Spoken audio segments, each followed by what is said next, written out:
Hi, Desiree. Craig. Let's see.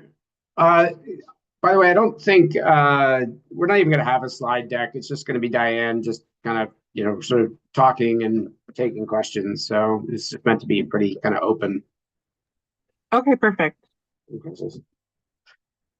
Director Block, nice to see you, metaphorically.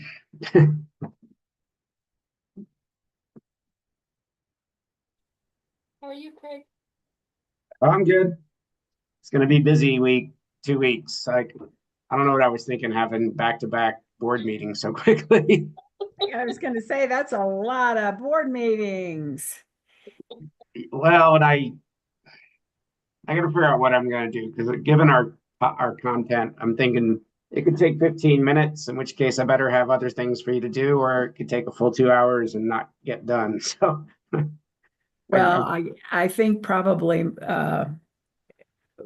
that it also gives them a little bit of a chance, to go to one instead of the other.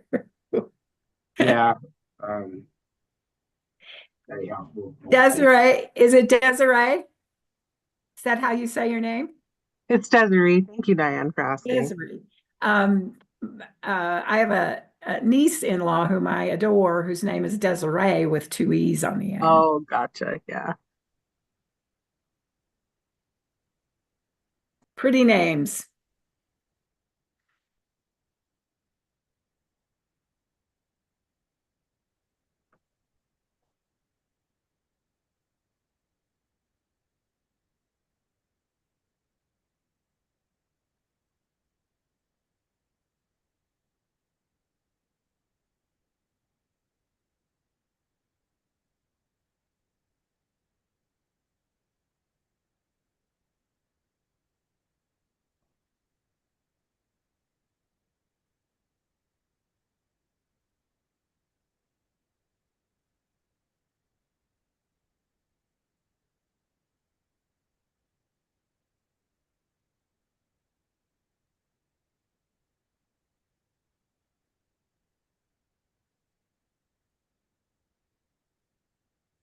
Went over to the mansion, Craig, to just see how the celebration was going along for the mountain rail. Nice crowd, and Lisa did a great presentation, and they gave little certificates to all the negotiators, and it was a big deal. was it over at the governor's mansion or? Yeah, it was at the mansion, and the UP representative said that it usually takes them up to 4 years oh, excuse me, 2 years to negotiate one of these kind of deals, and they did this one, they believe, in 4 months. Wow, that's amazing. That's John Putnam. That's John. Yeah, no kidding. And there was John. I hadn't seen him in a while. I didn't get a chance to talk to him. I didn't stick around, but it was a very nice thing. Very nice. Very good. Let's give it another minute or two. We've got two board members on. But yeah, there were like, I think 12 or 15 people responded that they would attend. I like a small group. And this is very informal. I'm just going to talk, and answer questions probably more. The problem is you don't know Don or I very well. Oh, aha. Well, that sounds good to me. I'm just teasing. Just make the questions easy, okay? Don, can we make the questions easy, you think? Are we gonna do that? She might not be. No, I'm pretty uneducated, so I may ask some pretty dumb questions. Hi, Dawn. How are you? I just got off the phone with my good friend Dawn Bookhart. I love that name. I was just, I don't know why I'm sort of thinking about names today. Dawn is a lovely one. Thank you. In the 60s, it wasn't an incredibly popular name. It's much more popular now.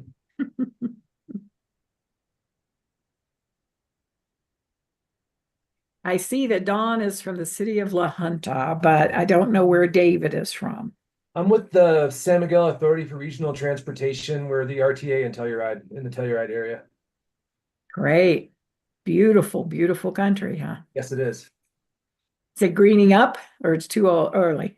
Actually, it is greening up, and it's too early to green. It's too early. It should not be greening up yet. We're a little bit worried about the fire season. It's the creeks are flowing already. We think the river season's going to be done in another 2 weeks probably for the boaters Oh, on the that's Miguel and too maybe the bad. Dolores. It's good. It's pretty bad. Yeah, snowpack's pretty bad.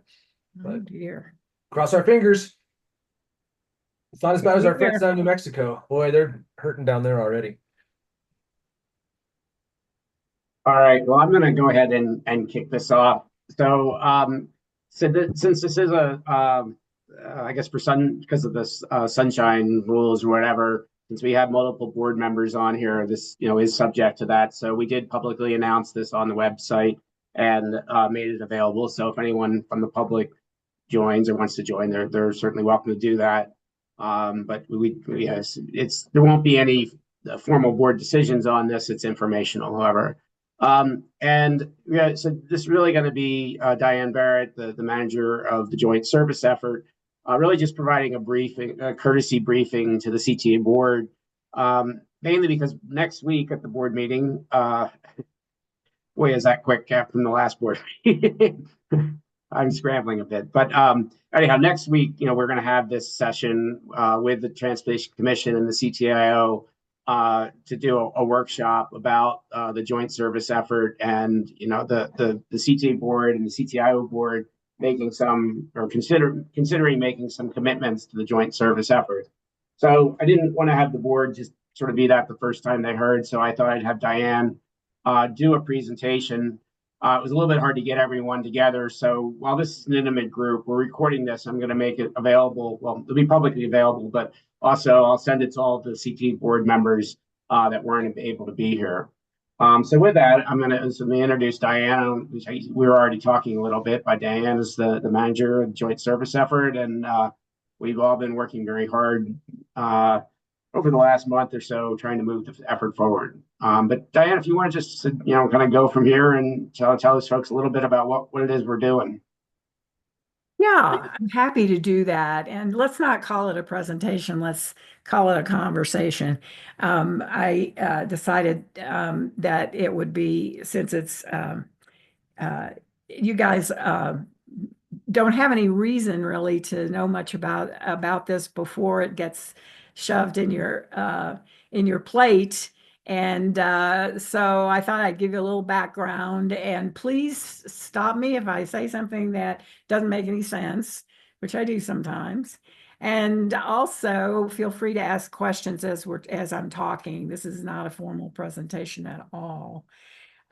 First off, joint service is kind of a strange sounding thing, isn't it? I have a little title, and it's special advisor to governor for joint service. And I usually don't say the whole thing because people say, huh, what's that?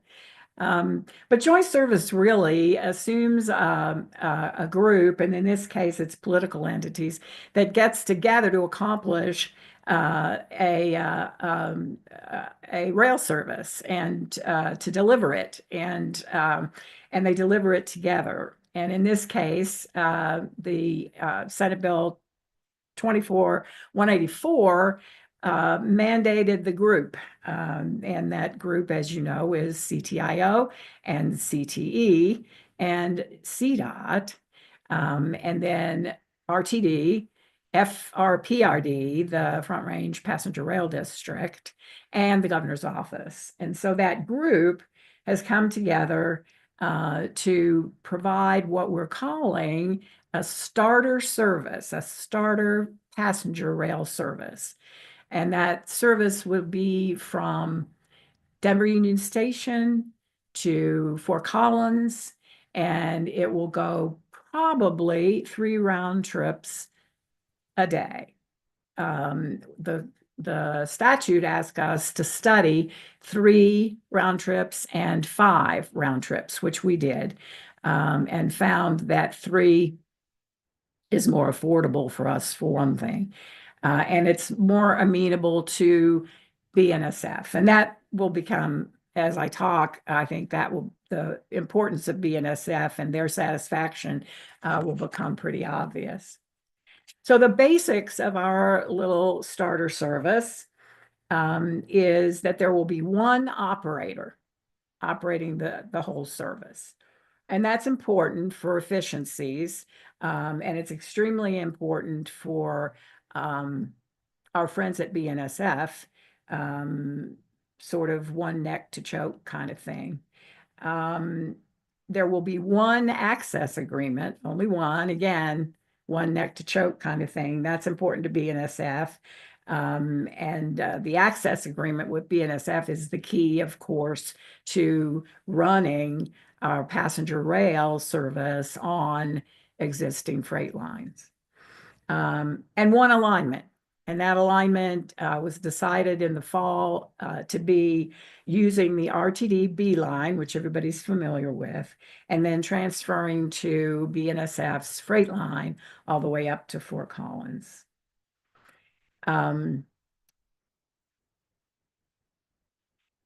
Obviously, the B line and the freight tracks are already there. We don't have to build them.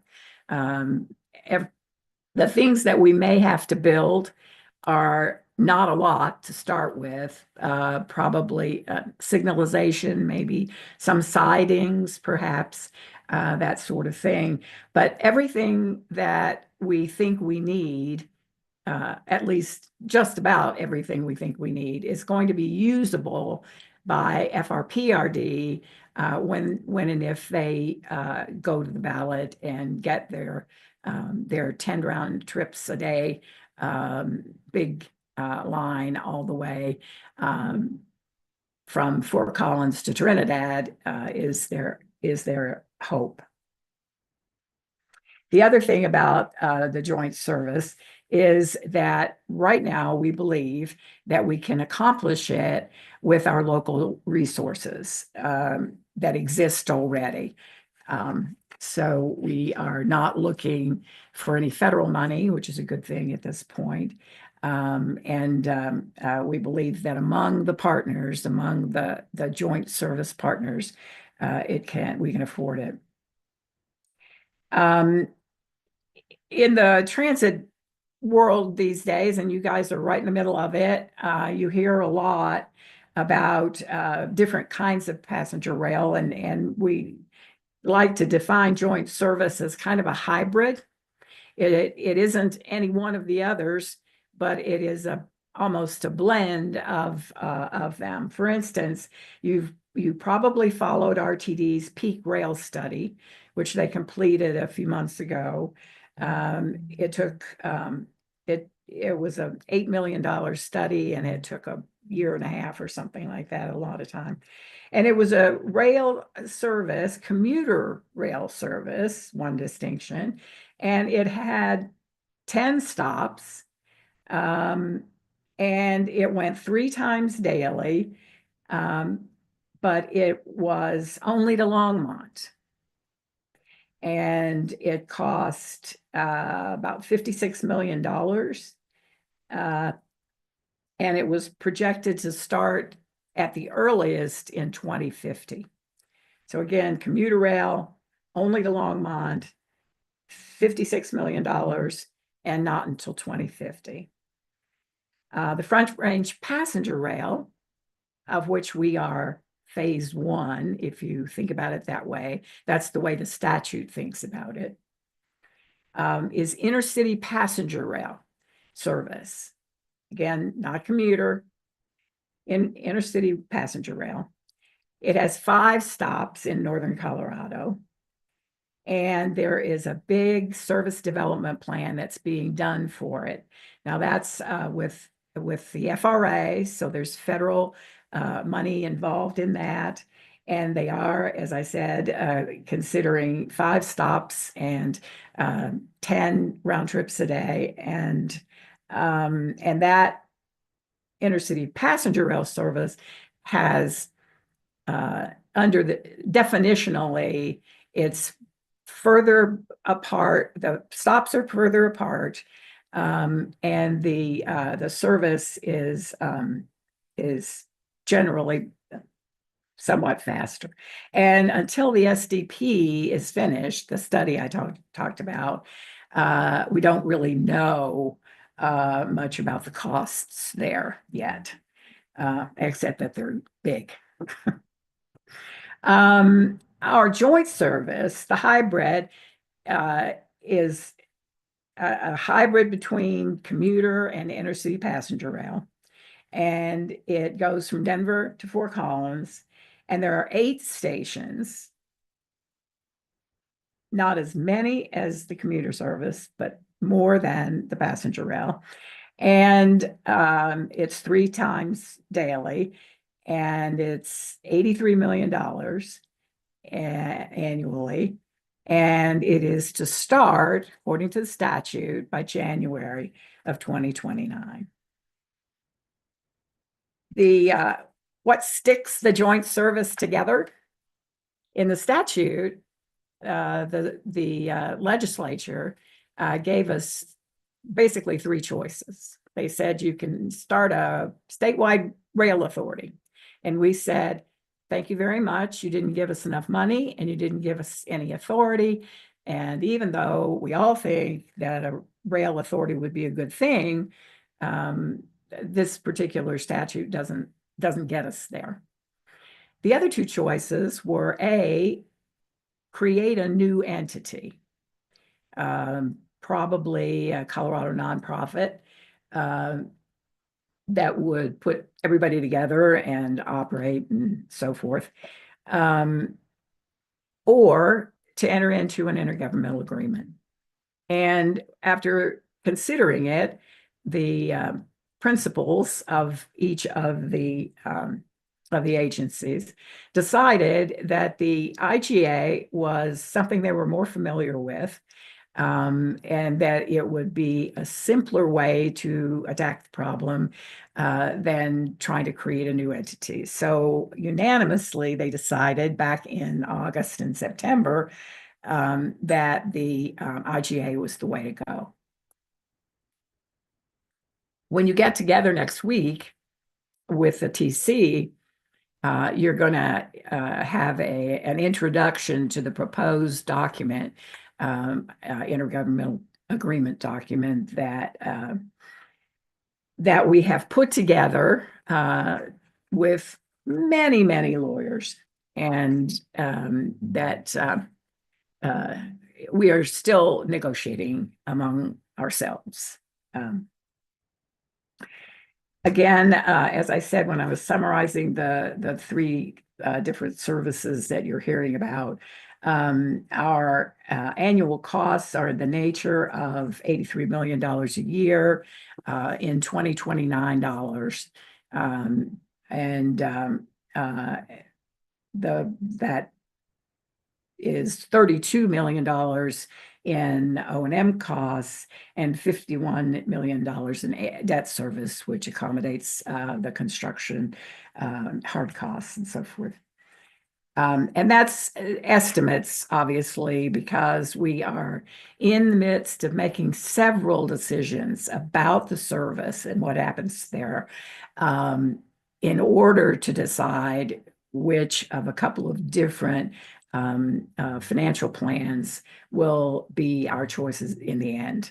A lot of that is in the end going to have a lot to do with what BNSF wants and what we are able to negotiate with BNSF. But in any event, each of the entities will be contributing parts of their own budgets to create this starter service. And interestingly, it has become clear to us that under the IGA, the boards of each of the agencies maintain their authority to make decisions about their own financial future. So anything that your member, i.e.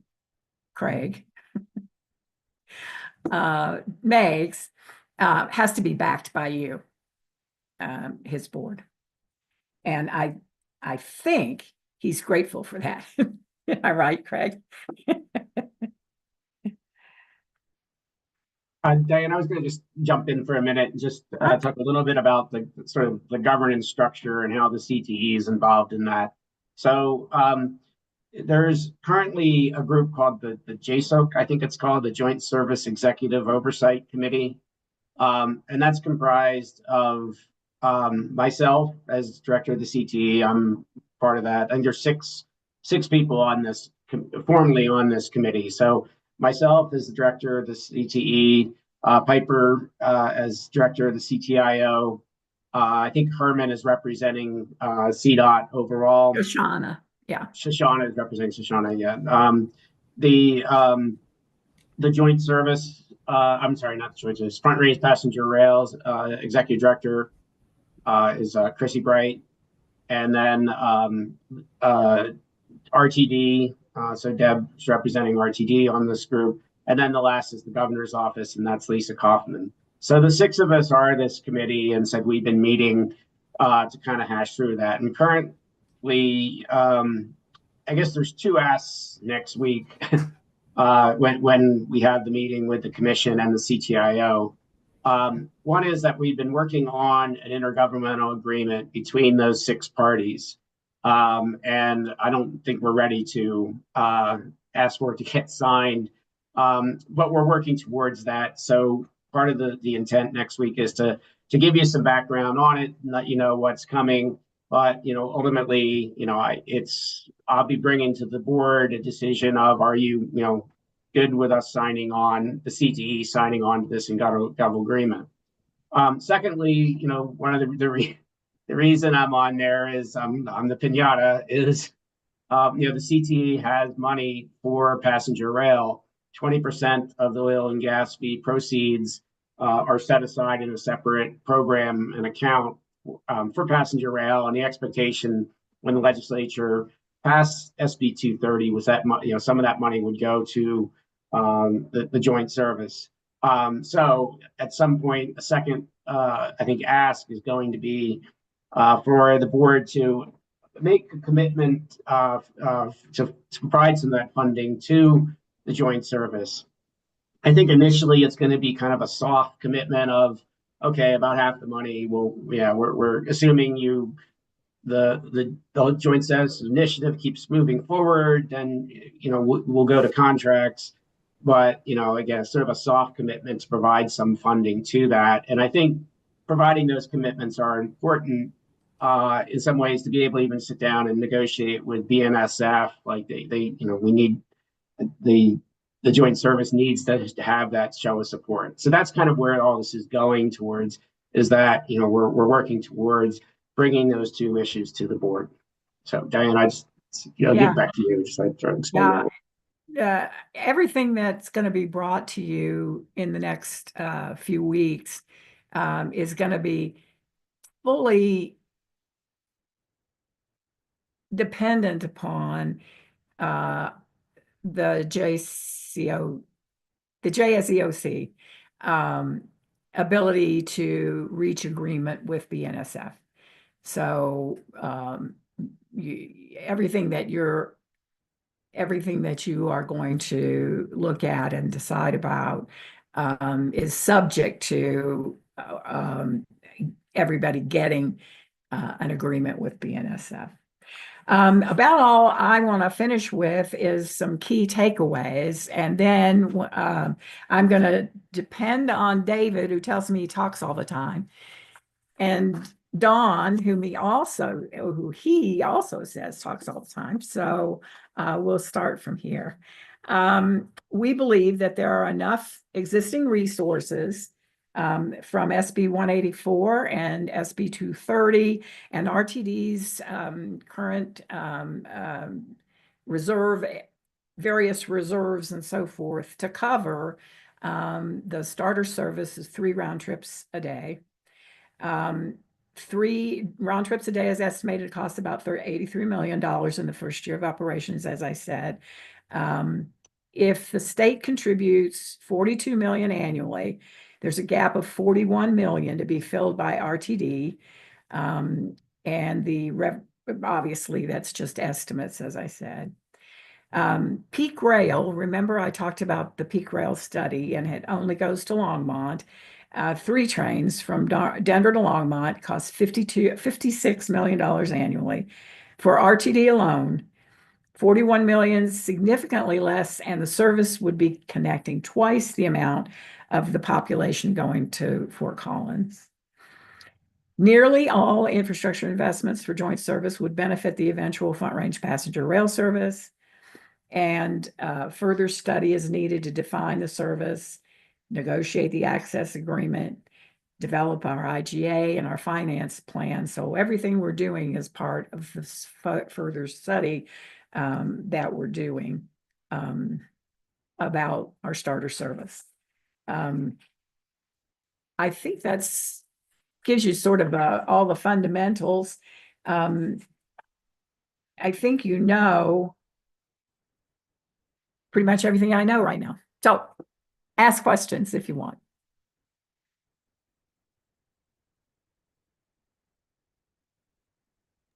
I'll start. Everybody- I have a question. I think this is great. I totally support this effort. Having grown up or not grown up, spent almost 20 years in Fort Collins, have been a long range planner up there. I think it's well overdue.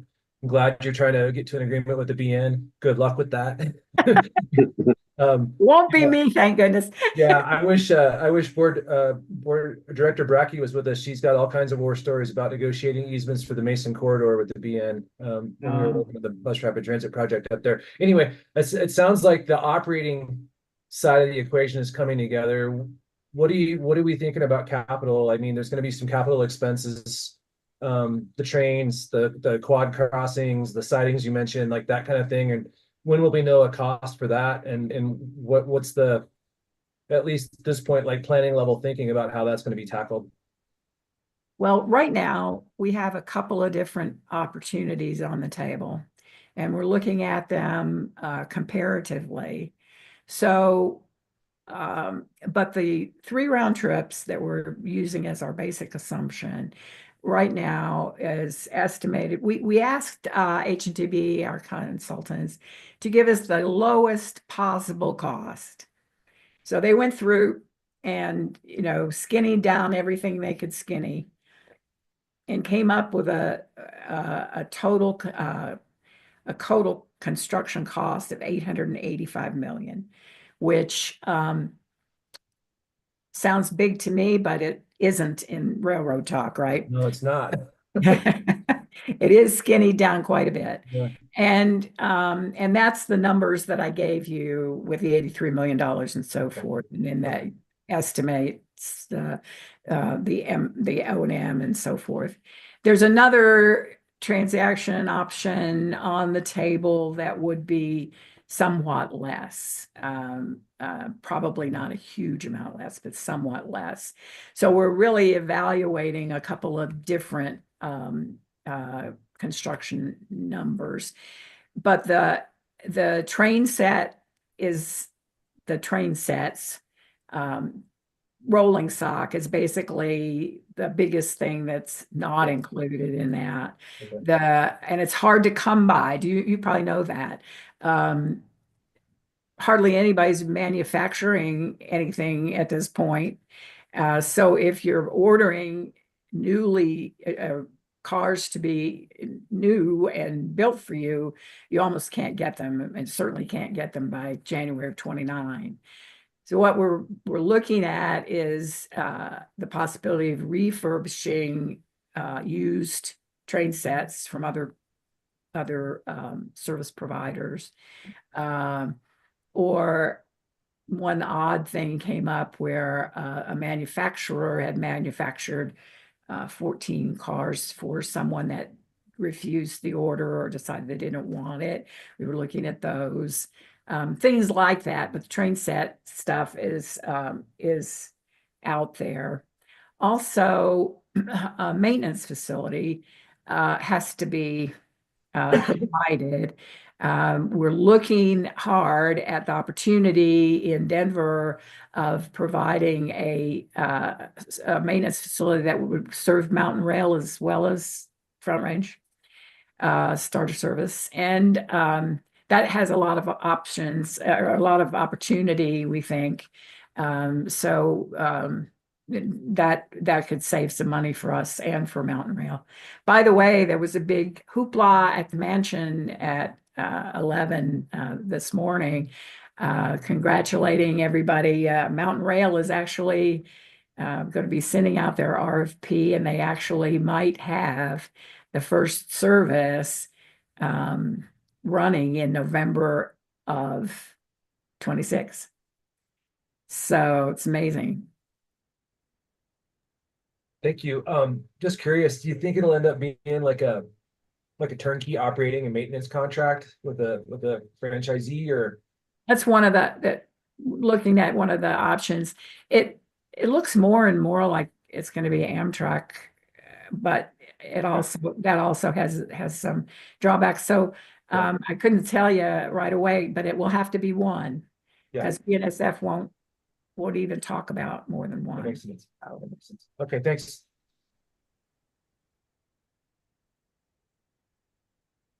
I guess my question has to do with Amtrak. Where are they gonna play in all of this? They're the masters, the pros, they're the ones that have done this all these years. Where do they fall in all of this? Well, at the moment, they are the proponents of one of the options we're looking at. They also are one of the options. On the other option, Amtrak is one of the possible operators. You know, people have talked a little bit about RTD possibly being an operator, but they don't seem to be very interested in that. It would be really out of their playground, you know, as commuter rail service to suddenly pop up with passenger rail, or, you know, in inner city passenger rail or close to it, would be different for them. I've not heard them be very interested in it. There are some, I want to say freelance, I guess that's probably not the right thing, but there are some other operators who have presented to, for instance, the Front Range Board about possibly becoming the operator for a small starter service. Again, so there is, or there are options, but we're just, as I said at the end, we're just in this study phase still. We're pushing because the statute wants us to start service on January 29, which, my God, if you talk to railroad people about that, it's like it can't happen, you know, be a miracle and all of this. But the miracle of Mountain Rail just got you know, concluded today, and there it is in the front page of the paper tomorrow, and on the news tonight. So yeah, who knows? But we're trying. Well, I appreciate your time in doing this. Like I said, I was totally uneducated, and I'm not completely educated by any means, but I'm a little more educated than I was before we started. So I appreciate Thank you, Don. I'm glad it was helpful. Well, and one of my concerns was that, you know, the first time you guys heard about this is next week. We're in this joint session. It would be so I mean, there may be some redundancy to it, but I thought better to you know, kind of for the board to kind of dip their toe in it today. And then, you know, I feel like it takes me about 4 or 5 of these presentations to get my arms around what's really going on. There's a lot of moving parts to it. David, any more questions, or Don, any more questions, or? All right, well, like I said, I'm busily scrambling, figuring out what next week's board meeting is going to be. It didn't really occur to me that I was giving myself 2.5 weeks between board meetings. I'll have to rethink that in the future. Craig, if you would like, if it would be helpful to you, I can go over characteristics of service with them next week, if you'd like that. We'll be closer to that, and characteristics of service, if I could talk, is so important in the BNSF negotiations and so forth. So, and that will come up a lot. So I can do that at your board meeting if you'd like. Sure. Well, it's the board meeting's in the morning and then there's this combined Yeah, session to in be the there. afternoon. That's the workshop. So I think that'll be fine there. I guess just one last question for Director Block and Director Averill is just anything particular that you'd like to see in that workshop next week? I don't know. I mean, we've got a whole bunch of board members on the call now. It's not just Don and I, but I'd be curious about, They joined, sorry. I'd be curious about station locations and how they integrate with, local transit opportunities and stuff like that. That's a high, I don't know. That's probably down in the weeds. But you said you had station locations in mind, so I'd love to just know what those were. Having worked in Northern Colorado for a few years, stuff like that. I think that service characteristics conversation is a good one to have too, because it's so important when you're negotiating with the railroad. So Craig, you want me to just tell them what stations are? Oh, Correct. yeah, go ahead. Yes, go ahead. Denver Union Station to Westminster, to Broomfield, to Louisville, to Boulder, to Longmont, to Loveland, to Fort Collins. Cool. Does that make sense? yeah, it does. And there's still an unknown about which Westminster station or Mhm. where the Westminster station would be.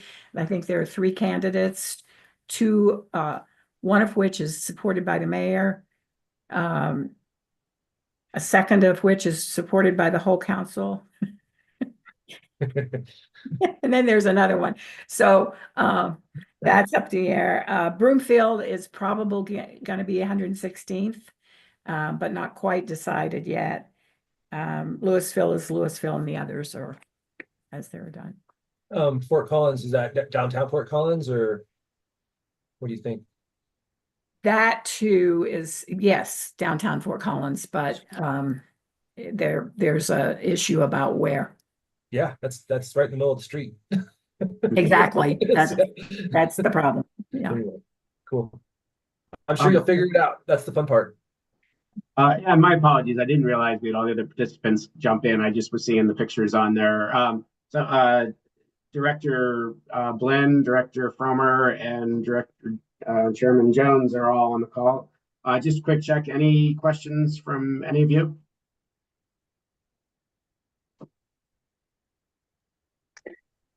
I'll jump in. Yeah. Thanks for being here, Diane, and sharing all this information with the board. I guess my question is about just long term and how you see things playing out with the Front Range Passenger Rail District. Is the expectation that once the starter service for joint service is up and running in 2029, that will give the Front Range Passenger Rail District enough to go to voters to then build out the full system? Is that kind of what you're thinking in terms of timeline? Yeah, that's exactly the thought. All the polling to date is not very positive. And it all seems to be due to the fact that there are a lot of people who just say, well, why would I vote for another tax when I'm not really getting the benefit from the tax that I'm already paying? They're not, they said they were going to do these trains. They didn't do these trains. So the idea of the joint service is to say, hey, we can run a train here. We can get this done. This gives our RTD the ability to actually provide that train service in that Northwest corridor, which from the peak rail that we talked about, it doesn't look like they could do on their own for another, 40 years. So 30 years anyway. So it's an opportunity for everybody, and it's a big advertisement, for the FRPRD and the ballot issue, we believe. The statute very clearly says that this is a phase 1 of a 2-phase or many-phased Front Range passenger rail effort. And so we're not shying away from that at all. And we think that the starter service is nothing but good for for the ultimate service all the way down to Trinidad. We hope. Gotcha. Yeah. Okay. So you're thinking about it like a teaser a little bit. Because my other question, and you talked about this a little bit, but whatever investments in the capital side we'd see through joint service would also benefit Front Range Rail down the line should we want to improve and run more trips. I ride the rail all the time in Denver, and there are spots where there's like, sharp right turns and the train has to slow to like 10 miles an hour. We're not going to see that on the train up to Fort Collins. Like it'll be able to cruise at higher speeds because it's the freight track. Is that accurate? For the most part, that's correct. But it's not going to be truly, do not expect high-speed rail. The maximum, as I understand it, is 79 miles an hour. And I have asked train guys, why 79? I mean, what's with that?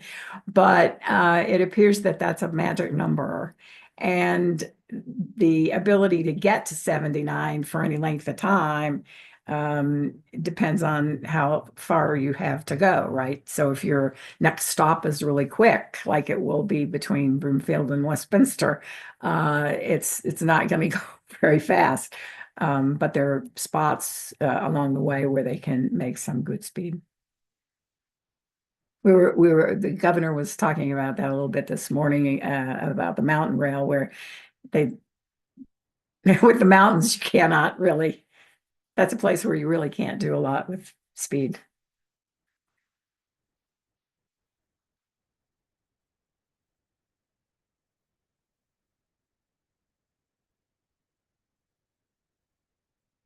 Craig, are you back? Back. Sorry about that. Any other questions? If not, I think we'll wrap this up. I said, this was recorded, so we're gonna make it available for the other board members and any members of the public who wish to see it. I'll post it on the website. And like I said, we got our board meeting next Wednesday. Looking forward to seeing you all. And I guess it'll be our first in-person CT board meeting, so that's exciting. And so I'd like to thank Diane for taking the time out to talk about the joint service, and I said hope it was helpful. Thank you all. Always fun. Thank you.